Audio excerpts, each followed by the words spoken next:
the board just 1 year back, it would be an egregious misuse of first-round draft capital to not expand his role significantly in year 2, even though the Raiders have been known to egregiously misuse draft capital in the first round. And the Raiders' offense isn't bad either.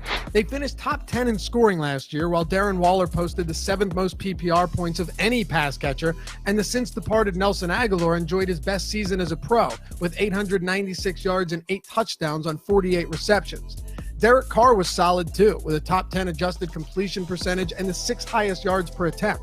Still, Ruggs will have to put the pieces together on his own, and hopefully his insane speed and athleticism will be more than enough to get him involved, not just as a deep threat — only 3 quarterbacks created more yards on deep balls than Carr last year, by the way — but also as a receiver who can create big yards after the catch on opportunities closer to the line of scrimmage.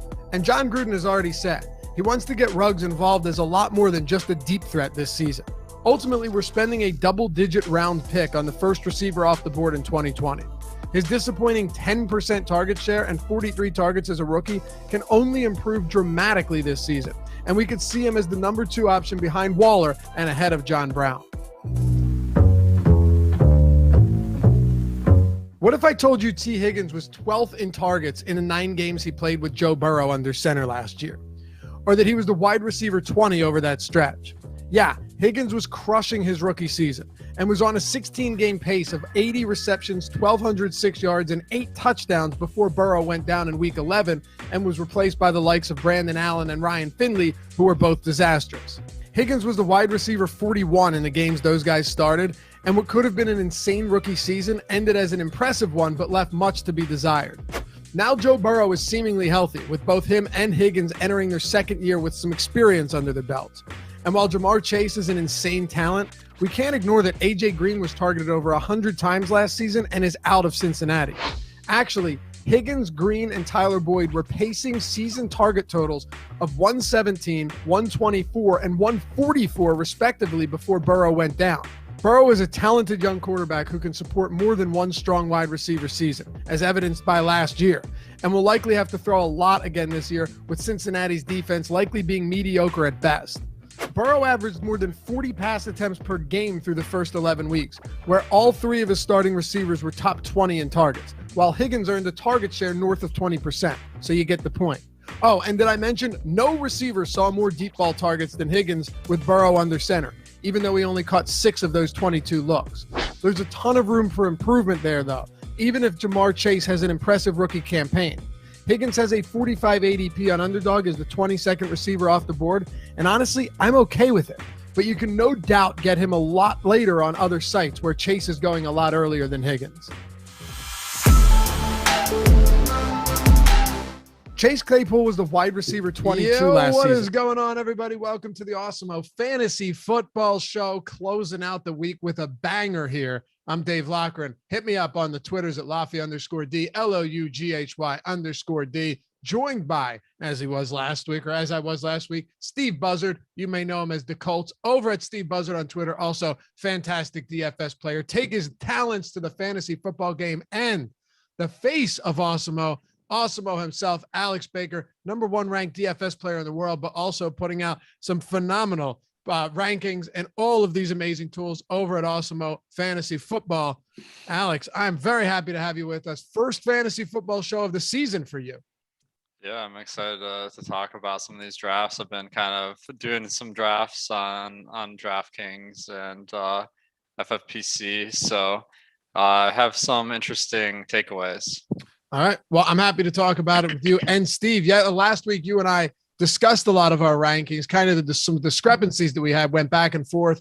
But today, taking a slightly different approach, going our highest, or the guys that we are highest on compared to ADP and lowest on at each position. You've got a couple good ones popping up here as well, Steve. So I say we dive into this. All right, let's do it.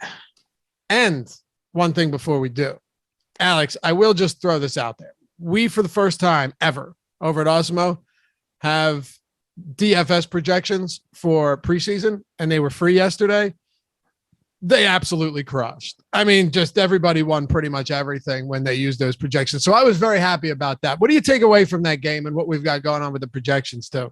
Yeah, it was awesome, man. Like, obviously having Matt Gajewski who knows all these players from college football is huge, and he's kind of like figuring out the rotations. So I was watching the live before lock last night, and Rinpack types in chat, it's like, okay, Garrett Gilbert's playing the first half, so I swapped from Ben DiNucci to Garrett Gilbert, and apparently DiNucci really like did terrible, so that was pretty cool. Yeah, listen, preseason's crazy. There's no doubt about it, but we did the live before lock show straight before the game, and people are excited about it. But as far as the game goes, Chase Claypool looked good. Najee Harris got some reps. There really wasn't much happening in a Hall of Fame game, and you shouldn't expect there to be. But at the same time, we got to take everything we learn into consideration when we're doing these shows, when we're adjusting rankings. And I think, Steve, there have already, you and I have talked about this a lot, there have already been a ton of incidents, or you could just call them developments or news, whatever it is, that have caused us to move people up very high or very low in our rankings just over the last week and a half of training camp. Yeah, absolutely. I've seen a lot of guys moving, whether it's ADP actually moving too far or whether it's ADP not catching up and us moving guys. And yeah, it's an interesting time. This is the time that you've really got to pay attention if you want to, take advantage of some of the mispricing within the industry. Absolutely. PayPal my money. It says, you guys going to talk FanDuel pricing drop? You're damn right we are, but that'll be on the main Awesemo channel. Try and do that on Monday. I love talking football, particularly DFS, whatever, season long, doesn't matter. So we'll have all that, but we're happy to have you guys with us. Hit that thumbs up if you haven't done so yet, and subscribe to the channel. We are almost at 6K. We're making a big push here. New channel, but you know what? Hopefully we're doing a good enough job for you. If you think we are, hit that thumbs up and subscribe. And of course, if you're watching this after the fact, leave a comment below. I read them all. I try to respond to all of them as well. So let's dive into this. Alex, as our honorary guest this week, we'll kick this one off with you. And of course, we're going high-low here. This is the game. This is the segment. We're going to run it through the show. High-low. Guys that you're higher on than their current ADP, guys that you're lower on than their current ADP. We'll start with the running back position, and we'll close the show out with a little bit of rapid fire if we got a quarterback or two to throw in there, but we care about these skill positions the most. So hit me with your highest guy at running back. In terms of highest, I mean that you're drafting or that you like more than the current ADP around the industry. So this is a guy I'm getting at running back in like almost like half of my drafts or more because he drops a lot, and that's Chris Carson. I love Carson. Awesome. Yeah. So what I'm seeing here is I think people dog Chris Carson because he hasn't had the greatest injury history. Like 2 years ago, he was injured in the playoffs. Last year, he missed like 4 games. But running back in general has a lot of injuries, so that's not too much different from the norm. I wouldn't say that is an indication he's injury prone.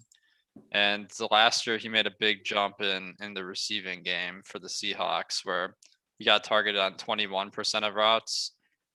In 2019, he was only targeted on 13% of routes, so that's like a 50% increase in targets. So I feel like people haven't caught on that Carson is going to be a really good value. Yeah, and the whole injury proneness thing can be so overblown. I know he has a violent running style, but he hasn't missed nearly as many games as people will lead you to believe. Same thing with Brandon Cooks. He's missed 2 regular season games in his career. Julio Jones has played most games. When you hear that stuff, go look for yourself how many games these guys have actually missed, and then how many times they just haven't practiced on Wednesday, which no one really gives a shit about. Steve, who do you got higher than the ADP right now?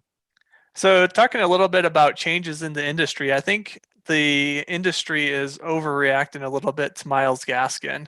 There's been a lot of talk here, coach speak, I guess, if you will, that Ahmed and Brown are going to be taking carries away from Gaskin, which is, I think that's a fair concern. But I think his ADP has kind of been overreacting to that. You're consistently seeing him go in the 6th, 7th, or even 8th round potentially right now. Gaskin doesn't have a high pedigree, but neither does Brown or Ahmed.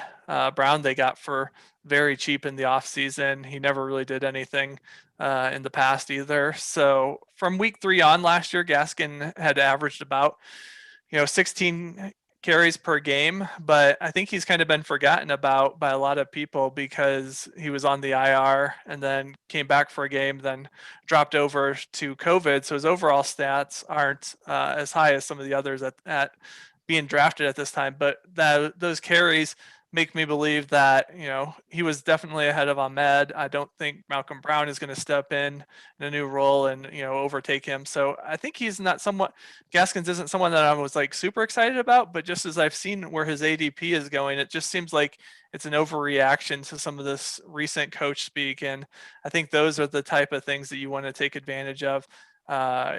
If you get him in the as kind of this late round flyer, you can target some of the early wide receivers and tight ends and really get a kind of a powerful team and fill him out. And, if those guys do take over some of his work, you can find a guy to make up for that in this, 6th or 7th, 8th round type guys, somewhere throughout the year on waivers or something like that. So I think he's a pretty safe play that the public is kind of overreacting to. Okay. I'm going to go Clyde Edwards-Helaire for a couple of reasons. The hype, or I should say the hatred towards Clyde Edwards-Helaire because he wasn't good at the goal line last year is totally overblown. I mean, Kansas City went out and revamped their offense. They're going to have more red zone efficiency and more trips to the red zone than almost any team in the league this year. And if you look at his current ADP, you've got Clyde Edwards-Helaire in many spots. It depends on where you're looking, but right now you've got Clyde Edwards-Helaire going end of second, sometimes early third round. He's actually fallen recently, which to me makes no sense. Le'Veon Bell is gone. Here in the 6 games that before Le'Veon Bell played, so in the first 6 weeks of the season, here were Clyde Edwards-Helaire's total looks. So carries plus targets. 27, 18, 26, 19, 18, and 30. That's a bell cow running back right there. Andy Reid has always been cautious about working them in fully if he doesn't have to as the lead back. Outside of, say, Kareem Hunt, when Spencer Ware, who was supposed to be the starter, went down in the preseason. If you look at Lesean McCoy, if you look at any of these guys, Westbrook, all of them were weaned into the situation slowly or leaned into the situation slowly. So going into his second year on arguably the best offense in the league, Clyde Edwards-Helaire, to me, I'm happy to get him in the early second round outside of the late or even the early third round. So that's somebody I really like this year, and I'll be getting a lot of. Not everybody agrees with me, but that's okay. That's what makes this fun. Alex, what about someone you're lower on than the ADP right now and probably as a result won't get much of at running back? Yeah, I like both of your guys' plays with Gaskin and CEH. I think those are good. With Gaskin, especially, I'm kind of bullish because Miami didn't do anything to upgrade running backs, so that's a great sign. Someone I'm not as high on is Antonio Gibson. I think he's a great talent, but I do worry that J.D. McKissic got a lot of work last year, and people are expecting Antonio Gibson to get more of that work this year. There was a report that J.D. McKissic's like, I want to be the 3-down back or whatever. So that was kind of funny. I didn't really take that seriously, but I think the most likely thing that's going to happen is we see a similar split to last year, in which case I feel like Antonio Gibson is being a little bit overrated. Okay. Steve, you got someone you're just not very high on this year compared to their ADP? So first of all, I want to say on CEH, remember last year when DraftKings just allowed all those late people to draft and everyone was so upset that people could get CEH in the 2nd and 3rd round. Now they're getting them 2nd and 3rd round and it's just like every draft, right? So and they hate him. Yeah. Take advantage of it. At the end of the year, if you look at final ADP, there were a lot of leagues where Clyde Edwards-Helaire was a middle 1st round pick, like an 8-9 round pick. So middle late 1st round pick. You're getting him way later than that this year for sure. Yep. So I just thought that was kind of funny. So and people were pissed that it already maxed out their entries in best ball. Yeah. And it's like, it was such an uproar. And now it's just the kind of, you can get them every time like that. Yep. So my guy that I'm not as big of a fan on this year is Austin Eckler. I'm one of the bigger Eckler fans in general. He gave me a huge payday, 3 years ago. So I'm always going to be on his bandwagon. And I think he's going to do fine for the Chargers this year. And my positional rank isn't that far off of him for the consensus. But the big problem that I have with Eckler is this year that people aren't really paying attention to the league settings when drafting Eckler. There's a huge difference between Eckler and PPR leagues and half PPR and non-PPR, and you don't really see people making those differences. So I think if you were in a PPR league, Eckler is worth about a late 1st round pick. but that's pretty much where he's going in all of the leagues that I'm noticing. If you're in a non-PPR or half PPR, you got to consider him more of a second round pick, mid or like kind of a mid or even late second round pick, kind of respectively. But that adjustment just isn't happening. So if you're in those type of leagues, I think you should be looking at wide receivers like Hopkins, Metcalf, Tyreek Hill, et cetera, and drafting them ahead of Eckler. If you do draft him in the end of the first round, and you could get this other running backs and put you in, if you draft those guys instead of other running backs, you can kind of put yourself in a better position in other areas. So what I like to really think about is which positions am I dominating in the draft? And I don't feel like if Eckler is, a late second round pick grade and you're taking him middle of the first, or you're really going to be kind of in a hole in your running back one position. And then you're also going to kind of find yourself in a hole in some of the other positions as well. So once I start finding myself in a hole in one of the other positions, I want to pivot away from that spot, get a high-end wide receiver, get a high-end tight end, something like that, and try to make up for the running back in a different way. Our boy Ama Tulsa Dog, who joins us a lot on these shows, what's up, brother, says, I liked hearing the Lions coach talking up Swift as well. Well, you're not going to like what I'm about to say then. Dan Campbell, yeah, talking up Swift. I understand that. But he's talked Jamal Williams up an insane amount as well. And I just do not see Swift justifying the ADP right now. I mean, look, I don't think Swift is a bad pick. And I think there's a lot of potential for him to have a solid second season. But you get a real breakout season this year as somebody that's going in the middle third round. That's my problem. I mean, you're drafting him in the mid third round alongside the likes of guys like Terry McLaurin and I'm just throw other positions in there. George Kittle, people are low on, but George Kittle is still a massive ceiling player. We already know what he can do. Allen Robinson, Robert Woods.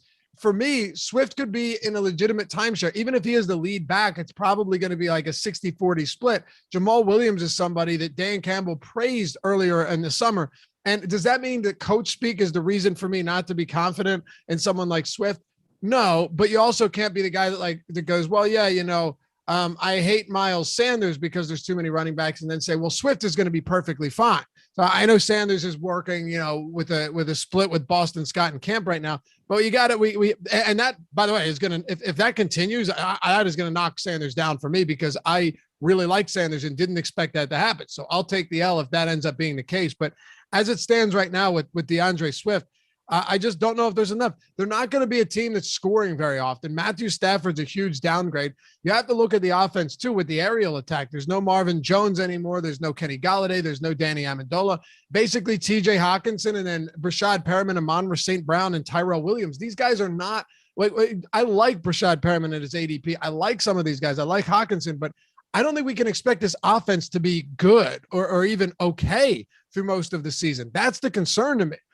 And if that's the case, Swift is a good pass catching back, but I still expect him to struggle. I don't see how you couldn't expect him to struggle from an efficiency standpoint, or just the fact that they're not creating first downs or staying on the field. So, or mid third round pick for me, DeAndre Swift. I'm staying away from him. If he falls and continues to fall as we get closer to the start of the draft or the season, I'll happily pick him up. But there's no way I want Swift as my RB1. And even as my RB2, I'm a little bit concerned. But if you're going wide receiver, and then Swift is your RB1, for me, it's just not happening. Okay.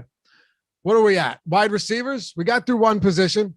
We got through 3 up, 3 down on both sides. Let's talk wide receivers here. Alex, I'll go to you once again. Is there one receiver that you absolutely love compared to his ADP right now, and is someone that you're already landing a ton of in drafts? Yeah, definitely. I do want to mention with Swift. I agree. I mean, it's hard with these teams that you don't expect to be very good because they don't really have that incentive to really play the guys as much as you need.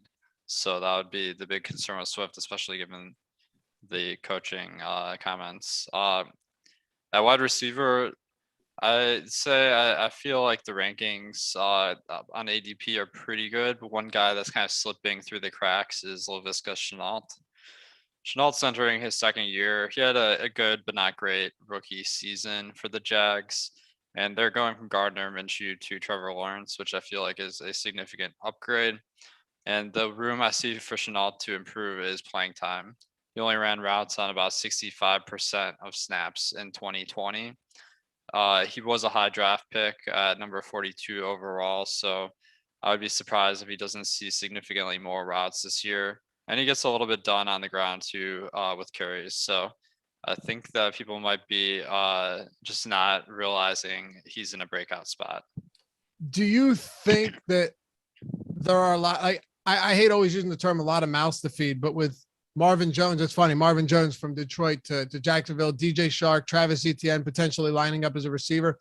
Is there any concern that maybe Laviska Shenault, even though he can do everything on the field, could get a little bit lost in the shuffle? Or do you think he could become the top dog in terms of pass catchers at Jacksonville?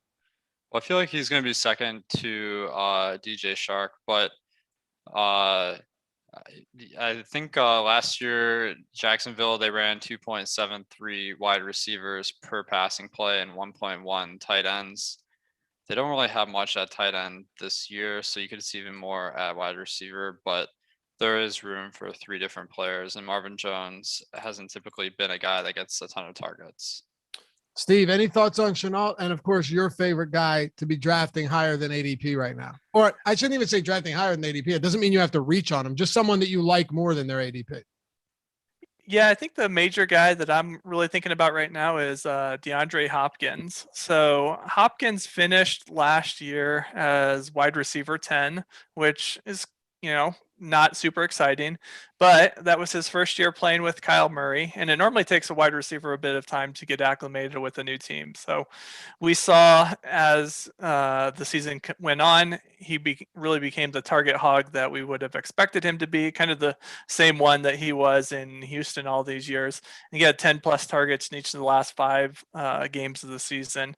So I think that's a pretty good sign. He also scored a lot less TDs than what you would have expected from a guy with his stats. So he ended the year with 6. The stats that he had, you would have expected probably closer to 11. If he had those 11 touchdowns instead of 6, that would have been 30 more points and would have put him into the top 3, which is about where I think he should be in and of itself. But I think even on top of that, top 3, plus his potential to have some increase being with his second year on, playing with Kyler Murray. I think that is a pretty good, place that he could end up in this top 3, top 2, and even, potentially even leading the way. But even on top of that, I think one thing that really stands out for Hopkins is he's the type of player that could really win a league for you. So one of the things that I look for is not only the upside, the good trajectory, things that people aren't paying attention to like the TDs, but also things like all 3 of Hopkins' playoff games are in the Dome. So starting with week 1 of the playoffs, assuming that you typically play the 3 weeks, 15, 16, and 17. He has Detroit, which, we just talked about them a bit and how they may not have a lot to play for in the Dome. Then he's going to come back home to play the Colts, another Dome game, and then finally finishing it off in Dallas for that other home game. So he has the upward trajectory. He has regression to the mean in touchdowns. He's got great playoff matchups. He's got all the things that I'm looking for as a high-end wide receiver. You can get him in the middle second round, really. I think he has the ability to go high enough to be worthy of a mid-level late first round pick. And if you can get him in the second round and pair him with a guy like I don't know, one of the major running backs and or even Kelsey, I think that's a pretty sick start to your draft. I love DeAndre Hopkins this year. I love that spot right there at the turn because you can get you can get Ridley or you can get Hopkins, of whom I love both of those guys for sure. But yeah, I like Hopkins a lot. And I would be happy getting him in any draft I do. One guy that I really like this season, and then we'll get to the ones that we are lower on than their ADPs at wide receiver. I think there's some really good ones here. One I really like is Julio Jones. I just think Julio Jones gets a bad rap because last year he missed some games, but in the games that he played from start to finish, he was the wide receiver 2 in the league. He averaged 100 yards per game. I don't even need to spend time talking about this because it's simple. He hasn't been injured much. Go back and look all the way back to what was like 2013. I think he's missed no more than 2 games per season since last year. And yeah, he dealt with that nagging injury, but there was nothing to suggest that age erosion was an issue. He was still dominant on the field.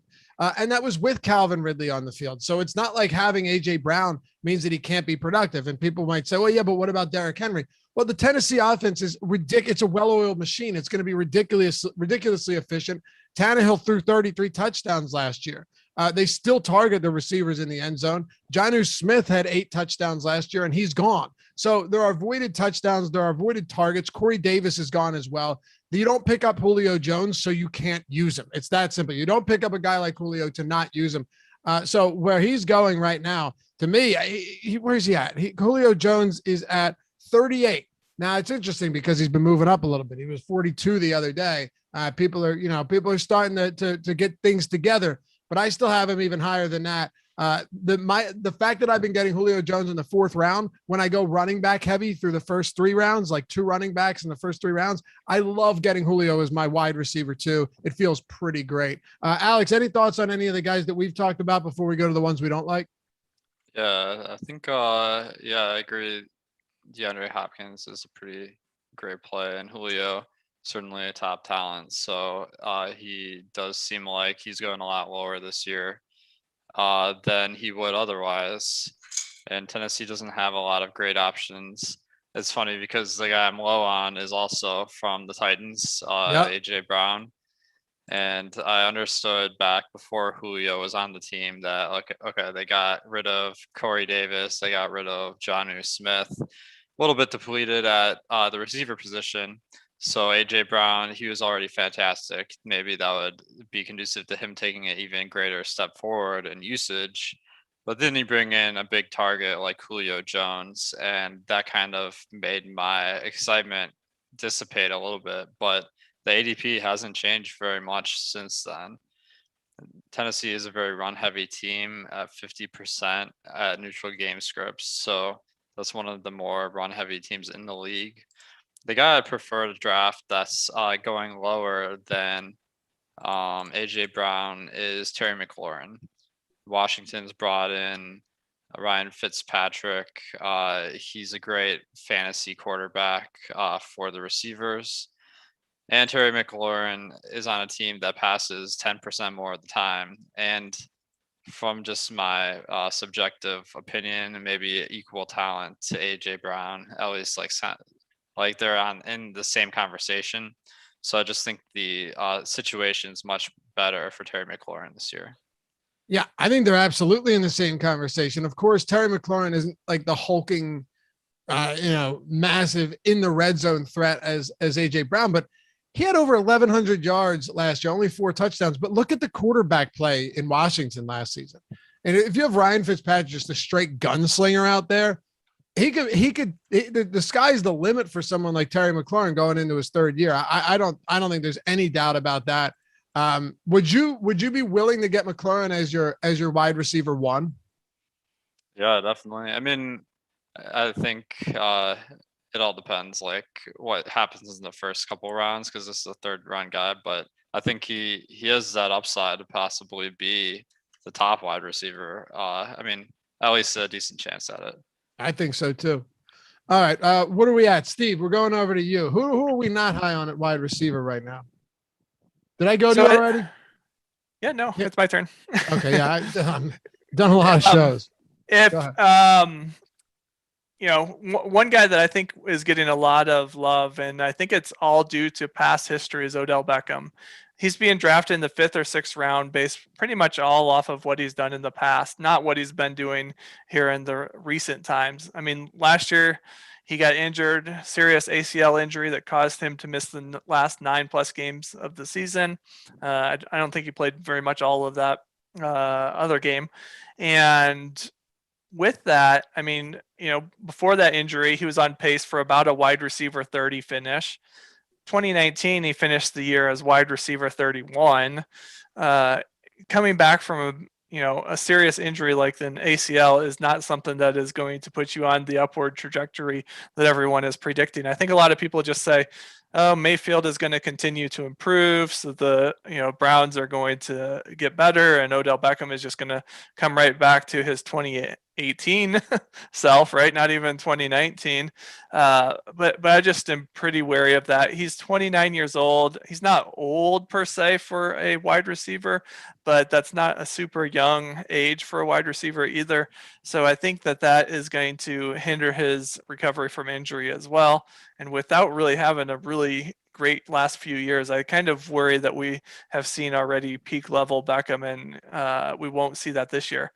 But even if all that stuff works out, even if he ends up coming back to where they were in 2018 and Mayfield gets better, I think that Cleveland made the playoffs for the first time in, I don't know, however many years. What has it that they're going to go away from this run first game plan that they had last year and rely on Odell Beckham and Mayfield?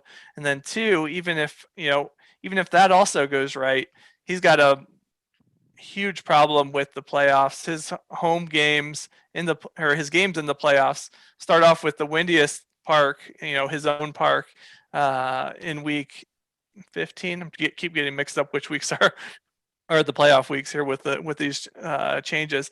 And 15, then he 16, has 17, yeah, 15. And then he goes to Lambeau right after that, which we know could be windy, cold, snowy. And then I think he has a follow-up game with Steelers after that, which is always a cold weather game as well. So, everything could go right in the regular season, and he could still blow it for you in the playoffs with that tough schedule. So I don't think I'm too interested in getting Beckham on any of my teams. He's so far down on my list. And one good question that came up last week was how do you kind of mix up if you're drafting multiple teams, some of these guys that you're way low on? I think Beckham is far enough down my list that if I don't even have him on any of my teams and I'm doing a lot of drafts, I don't have any problem with that. One guy I don't have any problems with not getting a lot of is Amari Cooper. And a lot of this is just recently what we've seen from him. He had that ankle surgery, getting bone spurs removed in January, and he's still not back. He's still on the PUP list. Could that mean anything? It's possible that it isn't. I said on yesterday's show with Matt Savoca that the organization is apparently, and these are rumored reports, but that they're frustrated with him constantly being banged up and this and that. But here's why really I'm not as high on Amari Cooper. The reason I'm not as high on Amari Cooper right now is twofold. First of all, he's a good receiver. Is he an elite receiver? No, I don't think he is. He's never had a 1,200-yard season. He averages less than 0.4 touchdowns per game for his career. But there is a guy on the Dallas Cowboys that has all of the makings of an elite receiver, and his name is CeeDee Lamb. He's been tearing it up at training camp while Amari Cooper watches from the sidelines. Dak talked about yesterday how much he can't wait to get out there, and he's pissed that he can't be there right now, assuming his shoulder is okay, obviously. CeeDee Lamb, I like a lot. I think he will be a absolute stud and the clear wide receiver one in Dallas this season ahead of Amari Cooper. But factor this in as well. Look at the guys that are being drafted around Amari Cooper right now. Allen Robinson and Terry McLaurin are going only picks ahead of him. Do you want them in the same spot? No, I'd rather have Robert Woods over Amari Cooper, given all the question marks right now. And CeeDee Lamb. CeeDee Lamb in a lot of spots is being drafted at the same, like almost identical ADP or even after Amari Cooper in spots. With that, with all of those factors, to me, it just makes sense to stay away from the guy who's got a ton of question marks surrounding him right now. All right. Any thoughts on these guys, fellas, before we move on to tight end? Yeah, I think I agree with Steve on Odell Beckham. Like Cleveland stood out to me. It makes sense that in Cleveland he hasn't done great because the weather is so bad in Cleveland. So that was an astute point. And then I do agree, like CeeDee Lamb seems, if you can pick between him and Amari, it seems like a good idea to go with them. So yeah, dude, do you remember those monsoon games from last year? I feel like they had I feel like they had 3 weeks in a row of games that was just, the weather was so inclement that every score was 10-6 or 6-3. Totally. Yeah. I mean, like that's the danger in the playoffs. Like even worse, you get that snow game and then they run the ball like 40 times or something. Like we see it every year. Yeah, just not very fun. So, all right, let's close this one out. because it's finally time to talk tight ends. And then we've got a little rapid fire action here, which should be pretty fun. And a couple guys that all of us are going to talk about. So let's do it. We'll start off with you, Steve. We'll go backwards in reverse order this time. One tight end that you have ranked above his ADP right now that you think can absolutely blow his ADP out of the water. Yeah, so I think Darren Waller is going slightly overlooked this year, kind of as a late second round, early third round pick. And it's because he has the opposite of Odell Beckham. He doesn't have really that name recognition. He doesn't, stand out like a Kittle and Kelsey has kind of been living under their shadow, and rightfully so. Don't blame anyone for thinking otherwise, but he's been the player that the Raiders look for first and foremost, and I'm expecting that to continue this year, especially in PPR leagues.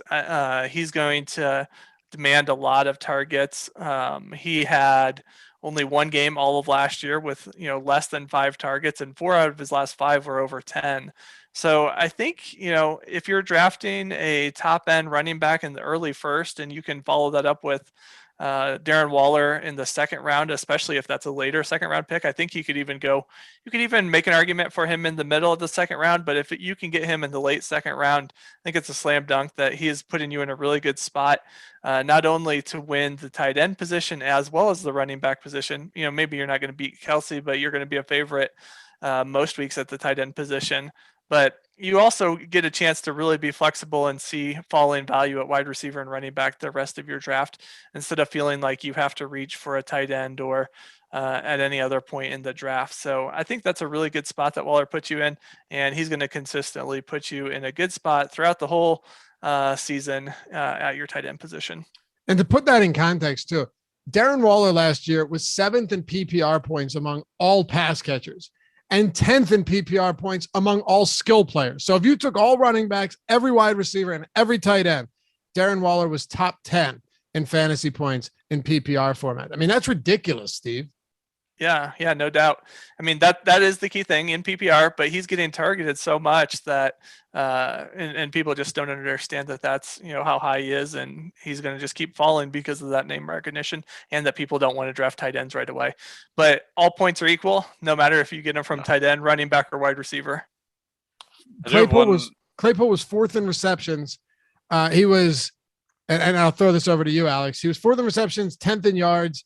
And with 9 touchdowns, he ranked 10th there too. I mean, he just crushed it on every single front. Go ahead, Alex. One thing I noticed with Waller is he's been having really bad touchdown luck. So with tight end, you expect them to get even more touchdowns than your average receiver. So I definitely see good things for Waller there. Who do you see good things for at tight end outside of Waller, Alex? A lot of times I find that I need a tight end at the end of the draft because for some reason, in the middle of the draft, I feel like tight ends are overdrafted according to our projections and rankings. So then I get to the last rounds and I need somebody to pick up. And that guy a lot of the time has been Austin Hooper. I know Cleveland, we were just talking about how the conditions aren't great for fantasy there, but he was signed just 2 years ago to one of the biggest tight end contracts ever. A little bit disappointing last year, not horrible, but not good. But I do think that there is a possibility that he does better this year than last year, because last year was such a year below what we were expecting.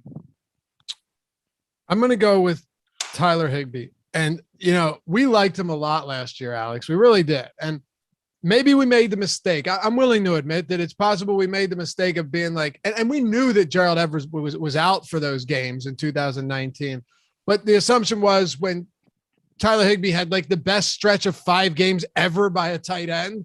I mean, seriously, if you guys are unfamiliar with what he did at the end of 2019, I'll tell you right now, because it was insane. And he won a lot of people a lot of money in DFS. He had 7 for 107 and a touchdown, then 7 for 116, then 12 for 111. This is straight back-to-back games.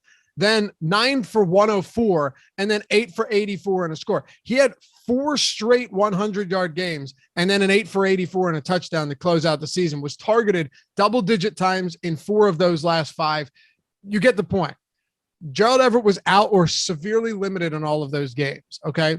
And then last year, Gerald Everett comes back. You've got both of these guys on the field. They start, splitting snaps more. Tyler Higbee's workload isn't significant, and it looks like everything he did in 2019 at the end was kind of for naught.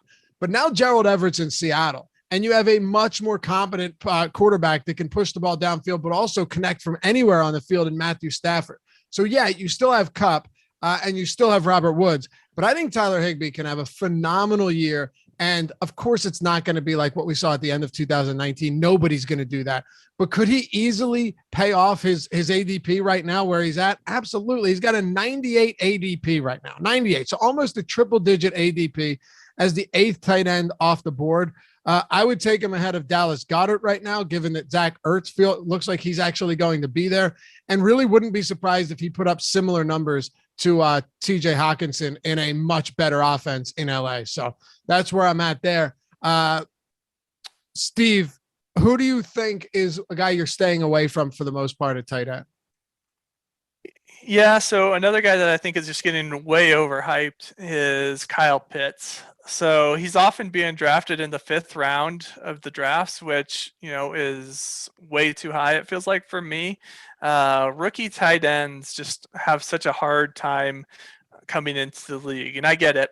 Everyone says Pitts, he was taken the 4th overall. He's the best tight end ever to come out of college and into the league. And he's going to just change all the rules about tight end. He's going to line up and take all these receiver snaps as well, etc.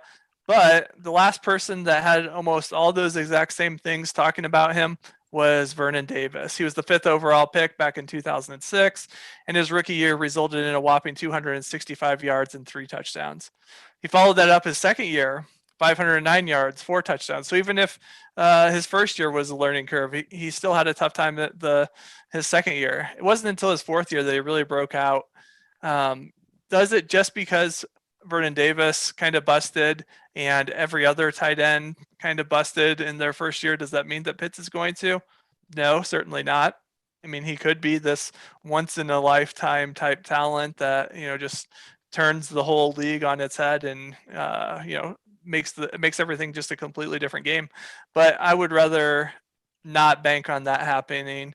Let other people pay for the upside at tight end 5th round and instead go for an early tight end like Kelsey or Waller, or if I can't get one of those guys for whatever reason, wait until later in the round and kind of load up with some of the wide receivers. And there's a couple of good running backs in this 5th round range instead as well. Pitts, Alex, really is one of those guys that is getting an insane amount of hype right now, to the point where, you're looking at him going in the 4th round. The 4th round, I know that Julio Jones is gone, but at what point do you say this is just too high for a guy that plays at a position, no matter how freakishly athletic he is, no matter how much of a wide receiver comp really that he has? Where do you get to a point where you say this is at a position that is just historically, as Steve pointed out, not shown a lot of first-year success, and I'm spending a 4th round pick on him? Yeah, I agree with everything you guys are saying. And the one thing I've noticed in these drafts is Pitts never drops. So it's not like, okay, I have Pitts at 50 and Right. he's available in the 6th round or something. That's never happened for me once. So it's just he's not you have to get a guy ahead, below your ranking for them to get additional value. And that's just not a realistic scenario with Pitts. Hit that thumbs up if you guys haven't done so yet, and subscribe to the channel. We appreciate you greatly for that. Help us get where we need to go here. Just continuing to grow it at the Awesemo Fantasy Football Show. And hey, if you like the content, tell your friends about it too. Best form of advertising is word of mouth, right? Well, appreciate all of you for hanging out with us every day, doing these shows. The one guy that I am not particularly high on at all this year is Mark Andrews. And Greg Roman does not like to throw the football, number one. He's been an offense coordinator on 8 different teams, or 8 different times, 3 different teams. Only 1 year was he not bottom 3 in pass play percentage, and that was when he was bottom 6 in pass play percentage. So you get the point. Do they say they want to throw the ball more this year? Yeah, but they brought in Rashad Bateman. They drafted another 4th round receiver in Wallace. You still have Marcus Brown. And while they don't throw to the running backs a lot and Dobbins or Gus Edwards, you still have someone that's going to take up a ton of opportunity in Lamar Jackson on the ground. They're just not, even if they throw more, they're not going to throw a lot. And Bateman is the type of guy they used first round draft capital on Bateman. So now Bateman, you have Marquise Brown. Who knows if Duvernay is going to be more involved or whoever it is. I just don't think Andrews is worth the ADP right now is the thing.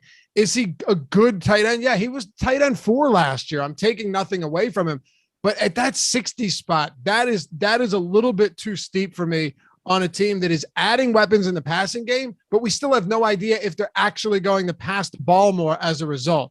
And with that in mind, I would rather wait and get someone like Higbee. I still like Goddard. I'd wait and get someone like Goddard, but I'd rather get Higbee over him. I think you would get Logan Thomas. There are some good tight ends in that like 8 to 12 range that make a whole lot of sense. And I don't know if I want to go there in that middle round at the end of the 5th for Mark Andrews. All right, guys, rapid fire time. Before we do, anybody have any thoughts on any of the players we talked about that you haven't hit on yet? Alex or Steve, anything to add? Yeah, I'll second you on Mark Andrews. For some reason, Baltimore players just get overdrafted like to the extreme. Sure. I think a big part of it is people like they draft their running back, they draft a wide receiver, or they draft like a quarterback. It's like, okay, I need to get a tight end, and like the best guy available is Mark Andrews, like, or they like fill out all their starter spots except tight end, and they go for someone in the 7th round. It's like you're better off just waiting and getting more depth before drafting them. For sure. And by the way, I forgot to mention, as Chat astutely pointed out, Sammy Watkins has just burned me so many times in the past in DFS that it's like he doesn't exist. But you're right. Sammy Watkins is on there as well. So what's the target share going to look like for Mark Andrews or any of these guys for that matter on a team that has been continuing to add players? I don't know if you guys have heard, but FFPC, sponsor of the show, is the home of high stakes season-long fantasy. And when I say that, I'm serious. Go look at some of the contests they've got going. It's amazing. Classic best ball, pros versus Joes, dynasty leagues, whatever you want to play, they've got it. And they got entry fees starting at just $35. So while you have some insane high stakes stuff, you also have $35 to enter fees, first place prizes up to $500,000. There really is something for anybody that wants to play, no matter what your budget or bankroll looks like or what your style of play is, what type of format you enjoy. Head over to FFPC, get started now, and use the link below. Maybe we can throw it in chat as well. But if you look in the info, it's right there, the link right there. If you want to use that to sign up at FFPC, check that out. Get in some of their contests, $500K to first in some of them. Great best ball contest, dynasty, everything they've got over there. They've been around for a while, and that's a pretty evident why they've been around for a while, because over at FFPC, they do things right. Check them out. Use that link, and we'll see you over there. All right, Steve, rapid fire time. Give me one player that at any position that we haven't touched on yet that you are extremely high on or extremely low on that we didn't get to at any position. I'm personally going to go with a quarterback when we get to me. All right. I think Kyler Murray, for a lot of the reasons that I talked about with DeAndre Hopkins. I love their connection. I love the fact that, especially if you're in a best ball league, I think that it's not an easy stack to pull off together, which one makes you a little bit unique at the end. But with the way that their playoff schedule works out with all those dome games, the fact that there aren't going to be a ton of people stacking that one together just because it's an expensive stack, and both of them, a lot of people don't really like going with that expensive a stack. They like kind of, stacking up some of the later round picks. So I think that that's a really good one. And I think that their chemistry together will continue to improve this year. Alex, I'm going to go second so you can close this show out. I'm going Justin Fields. I know you'd say, wait, you're going Justin Fields and you like him more than his ADP? Yeah, it doesn't mean I'm going to draft him in the 12th round. It just means I really like him where he is. And the reason is simple. I don't think that Andy Dalton is going to be a long-term starter here, even in this season. And the great thing is that the quarterback position is so deep. Just follow along with me here. The quarterback position is so deep that even if I drafted Justin Fields, you'd be like, all right, fine. I can still grab any of these other guys that can carry me through until he's starting. Is Kirk Cousins that bad having Justin Jefferson and Adam Thielen and Irv Smith out there? No, of course not. Ryan Fitzpatrick even. They've added weapons. He's a gunslinger. He can put up big games. Matt Ryan with Calvin Ridley, Pitts, and Mike Davis out of the backfield. So even if I wanted to grab even if I wanted to grab Fields before he is named the starter, which I think he will be sooner than later. And I think he'll be the starter before Trey Lance. If I'm wrong, I'll eat my words. You can come back and call me an idiot. But as of now, I think Justin Fields, who's also been killing it in camp, could be the starter sooner than later. And if you get him as the QB 16 with an ADP close to 140, he could be a legitimate league winner like Lamar Jackson was back a few years ago when he took over for Flacco, like Jalen Hurts was in the final few weeks of the season. And I'm willing to take that risk on a pick in the 12th or 13th round. All right, Alex, close it out for us. Yeah, I'd second Fields. I mentioned Trey Lance for the same reasons, but I'll mix it up here. Man, like the Detroit Lions are bad this year, but like no one's drafting any wide receiver from the Lions at all, and they're gonna have to pass the ball, and TJ Hawkinson can't do it all. So you can find these guys at the end of the draft, like almost every time. The way I'm looking at them is first like Brashad Perryman. I love him this year at his ADP. Yeah. What's his ADP right now? Like 165 or something? Yeah, he's available. That's all you need to know. And then the second is Quintus Cephus. He was a rookie last year. Didn't really have a breakout season, but the position he's in is prime for a breakout. So I wouldn't be surprised if he ends up averaging like 50 yards maybe or something around there. Yeah, and even like Amon-Ra St. Brown, who knows? Maybe he ends up being a great rookie and gets a good amount of work out of the slot. Matt Kajeski talked about it on a video that he and I did earlier that'll come out this weekend, that if he's going to be lining up in the slot all the time like he's been doing in training camp, can Jared Goff look to him as like a Cooper Kupp light? Obviously, you're not going to get Cooper Kupp production, but as a guy that's going mostly undrafted everywhere, someone has to produce. And I think that's what you're saying, right? Like you can't not score points or get yards through the air every game, no matter how bad you are. Exactly. Yeah, they're going to have to throw the ball a lot to wide receivers, and someone's going to have a good year. Unless you're the Jets from last year. Fair point. Steve, final thoughts, man, before we head out of here. Yeah, I think that just the biggest thing is, make sure you're taking advantage of news that's happening, not only for these preseason games, but also how those affect your drafting plans. I think that's going to really, ADP is often slow to react, and you can take advantage of it if you're drafting earlier than later. But also, if news starts overreacting to guys like it does with Myles Gaskins, apparently to me, just be very cognitive of that as well. People are going to latch on to anything that they hear the next couple of weeks, and sometimes it is going to be pretty significant, but most of the time it's going to be pretty insignificant. And unless it's injury related, it's often probably overrated in ADPs and what you're hearing from other touts. Everyone wants content to be able to talk about, so sometimes just staying pat is as good as anything. Absolutely. And if you guys are all about preseason, looking to get some action, and you can't wait until the start of the regular season, we got projections over at awesemo.com for all of the DFS preseason contests. We've got articles. I believe some of them are in front of paywall as well. Check all of that out. Headed up by the #1 ranked DFS player, Awesemo himself. And obviously, Steve putting in a ton of work on all of these fantasy football tools that have been coming out with our Awesemo draft package. So check it out. And if you have any questions, you can hit me up. My DMs are open over at Loughy_D. While you're there, follow me, follow Alex at Awesemo DFS, and follow Steve at Steve Buzzard. We'll catch you back here for the next one. Have a great weekend, everybody. It's been the Awesemo Fantasy Football Show presented by FFPC.